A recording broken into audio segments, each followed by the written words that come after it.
What's going on, everybody? This Afro Think Tank. Black man breaks down how we got here with Christianity. This black man's gonna break it down. And I like the way he broke it down in chronological order. He got a little timeline going. So it's easy to understand how we got to this point to where rational human beings who can use science to split atoms, use science to tell the difference between a particle and a wavelength, right? How we have all this intelligence given to us by a divine creator, right? That in reality is so much more vastly amazing that even with our own, imagination, we can't come up with something more fantastic than that real, the real spirit that has created us, right? Right. But Christianity, the man-made religion, right? The man-made religion that was once just a collection of poems, a collection of allegories, a collection of stories told by men over millennia, slapped together by powerful men who wanted to use those stories, poems as a source of power to control many people, right? How did we get to the point where we got people right now, right, 2025, that believe that a man could be swallowed by a whale or a big fish and live for 3 days inside that fish's stomach in the ocean? People would turn off their rationalization and common sense in order to believe something they want to believe, but can't actually know for certain, right? But because, the vast wonderfulness of reality is so astronomically complicated that we as human beings who think we're so advanced can't quite figure it out, even though we would like to believe that we have, right? This world is much more fantastic than what we can create. Right, and because of that, we continue to try to figure out what it is, and we're gonna keep going left when we should have went right. We're gonna keep going right when we should have went left, right? But all in all, right, the fantastical things that we as human beings have created, right, to get ourselves to where we are, it's something that should maintain a place in academia. All right, let's just say that it needs to be studied, right? One day, in about 1,000 years from now, they're gonna look back at this era of this Christian, Islam, Judaism, this Abrahamic religious era. They will look upon this as crazy as we look at people who just believe Apollo, Hercules, Odin, and all that shit. We're gonna look the same way we look at that as clearly mythology, right? Right? Even though people there believed it, died for it, killed for it, right? Spent their whole lives worshiping these deities that we now, using our common sense, can see that it was fictitious, made up by men.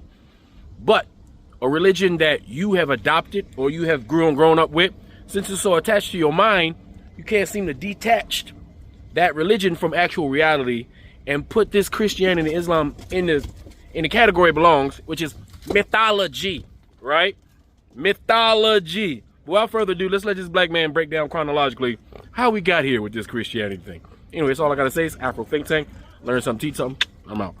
I'm going to show you every editorial influence the Bible ever had. We're going to go through the whole thing. And just so you understand it clearly, we're going to take it chronologically so that way you can just see how we even got here. So the original spiritual world that Jesus aligns with is like West African awareness cosmologies, Nile Valley mysticism like in Egypt and Nubia, Sumerian myth like the flood myth, the Eden, divine council, things like that, Canaanite religion like El and Asherah, and then proto-Mediterranean spirit logic and animist cosmologies across Africa and Levant. But there's key features about this. The features are the things that you need to understand. God was a presence, an awareness, a life force. It was no object-based salvation, no atonement, no sin debt, no blood economy, no legal obedience framework. And this is the world before Yahweh becomes the only God. I want you to understand. This is the world Jesus later returns people back to. Right, just in general. So just to take you a little further on, right? Now we're in 1200 to 950 BCE. This is the early Israelite tribal religions, right? This is where they're around, because Israel is not monotheistic yet. Right, surprisingly. So Yahweh is a local storm war deity. There's tribal ancestor worship. There's Canaanite divine council. There's folk rituals, charms, protective magic. But the only texts that were there were oral. Right. They were only oral. So we're talking about proto-Genesis myths, proto-Exodus liberation story, ancient poems used later in Judges and Samuel. I want you to understand that this is where God starts to move from awareness to a tribal identity protector. Then we get a little further on, right? This is where the first written forms of Genesis and Exodus even emerge, right? Around 950 to 750 BCE. So the Yahwists, right? They believed that God is intimate, walks in the garden, argues, feels, and changes his mind, right? He's relational. He's not legalistic. The Elohists, they believe that God speaks in dreams. Like we're talking about morality is bigger than ritual and justice is bigger than purity. So you can attribute them to early texts like early Genesis, early Exodus, like the burning bush, Moses' call, stuff like that. And these reflect an awareness-based theology. This is the closest to Jesus, right?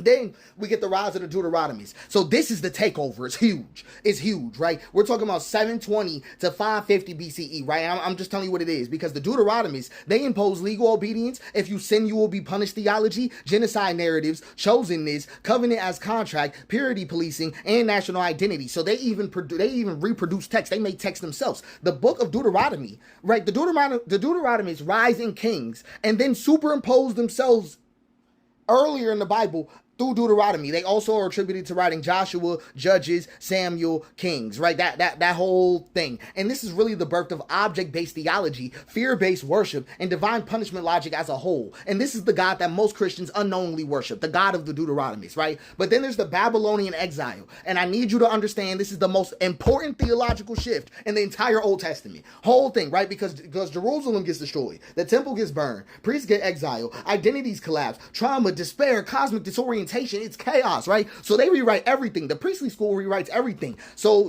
the Genesis 1, the 7 days of creation, priestly school. Final form of Genesis, priestly school, right? And they did that last. Leviticus, Numbers, ritual purity system, genealogies, blood economy, object-based cosmic order. This is where blood saves theology even comes from. This is where it comes from. But it does not come from Jesus, right? Then we get the Persians, right? Because the Persians come in. So Israel returns home, but carrying Persian dualism, angel and demon cosmology, Satan as a cosmic rivalry, and hierarchical temple bureaucracy. So the books that you end up getting out of this, right, the books that get finalized out of this are Ezra, Nehemiah, Chronicles, Haggai, Zechariah, Malachi. This is the birth of the second temple Judaism, right? This is the world that Jesus enters. And then Jesus' world, right? So Jesus' world was a collage of 10 religions. 10 religions, right? Pharisees, Sadducees, Essenes. I don't even know how to pronounce that one, but I'm just telling you the truth, right? Apocalyptic Judaism, Greek philosophy, Persian dualism, Deuteronomistic law, priestly purity, folk cosmology, and awareness mysticism, right? Or Galilean mysticism, as we can call it. So Jesus was born into this storm. Right, just telling you the facts, right? Then you have the school of Jesus, right? So just talking about what his sayings even preach, right? What he's talking about, which is nonviolence, awareness, presence over sacrifice, God has compassion, inner kingdom, no blood, no temple system, no object transaction. I just want you to understand this is Jesus's actual school of teaching, and later Christians erase most of it. Paul, right? Let's get to Paul, because Paul is one of those characters that's real controversial. Paul never meets Jesus historically. Right? Jesus, like the living Jesus, he never met him historically. But Paul creates the sin economy, blood atonement, salvation as transaction, cosmic Christ, obedience to Rome, new legal system, object-based justification. And Paul was influenced by Stoicism, Greek dualism, his Roman citizenship identity, and his Pharisaic training. So this becomes the foundation of Christianity as we practice it today, because the Bible is actually Paul-centered. Most people don't catch that, but it's Paul-centered. So then the Gospels get written, right? So then we get Jesus's real teachings, right? The early church politics, the Roman persecution trauma, the anti-Jewish polemic, and then Pauline interpretation. So we get, right, just to tell you the order written, Mark, Matthew, Luke, John. That is the order written. That's the order written. So then we get to Revelation, right? Revelation is written in 95 CE. So we're talking about not Jesus, not Paul, not even his disciples, because Revelation is just apocalyptic Judaism, Roman trauma, magic symbolism, and Persian dualism. That's all it is. It directly contradicts Jesus' teachings, and it survives because Rome later weaponizes it. That's all it's for. So let's keep going, right? Let's get to Constantine. Because that we're talking about 300 to 600 CE, right? Around there. Constantine and the councils. That era creates hierarchical clergy, Trinity, canon, hell as an object place, penance, Christian magic like Latin exorcisms, Roman spellbook prayers. This fuses Rome plus Paul plus Deuteronomy into one religion. Awareness is literally almost gone. And then we get to medieval Catholicism, right? This layer right, causes, saints, relic magic, indulgences, blood mysticism, sexual repression, demonology, exorcism manuals, like the ritually Roman, I can't even pronounce it right, but Augustine becomes the architect of guilt and sexual anxiety. Let's actually go a little further, right? Because Calvinism comes in.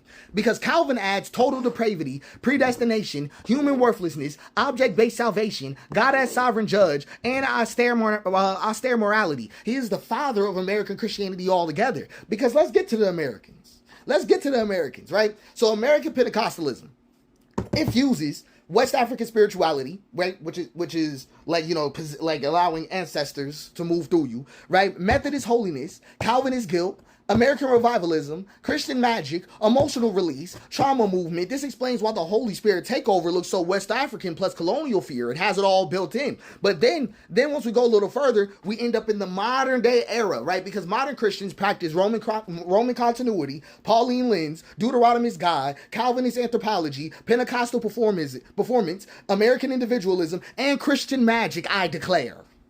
Right. I'm just telling you what it is, while believing they are simply following Jesus. And I promise you're not. So just to give you the lab, right, I'm going to tell you who's all in this lab coat. Christianity is a lab coat with full of West African awareness, Canaanite religion, Sumerian myth, Egyptian cosmology, Yahweh's mysticism, Elohist justice, Deuteronomist legalism, priestly purity, Persian dualism, apocalyptic Judaism, Greek philosophy, Stoicism, Roman political religion, Q awareness school, Jesus' sayings, Pauline soteriology. Oh my gosh, you see what I'm talking about? Do you see what I'm talking about? Hellenistic Judaism, Gnostic influences, Greco-Roman magic, early Catholicism, medieval theology, Augustinian sexual guilt, scholastic logic, Calvinist determinism, Puritan morality, American revivalism, Pentecostal West African fusion, prosperity gospel, and free theologian syncretism. All sitting on top of each other. So, just so you understand what's going on, are we lost? Yes!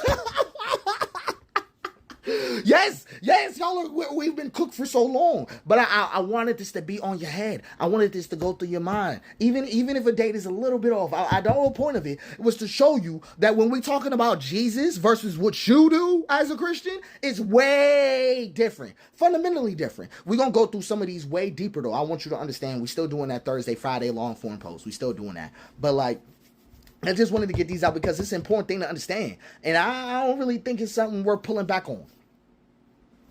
Free Sudan, boycott diamonds and gold. Free Sudan, boycott diamonds and gold. We most definitely cannot forget about the people of Sudan. Thanks for watching Afro Think Tank. Don't forget to like, share, and subscribe. And follow me on Substack and Patreon for more content. Remember, it's Pan-Africanism or nothing.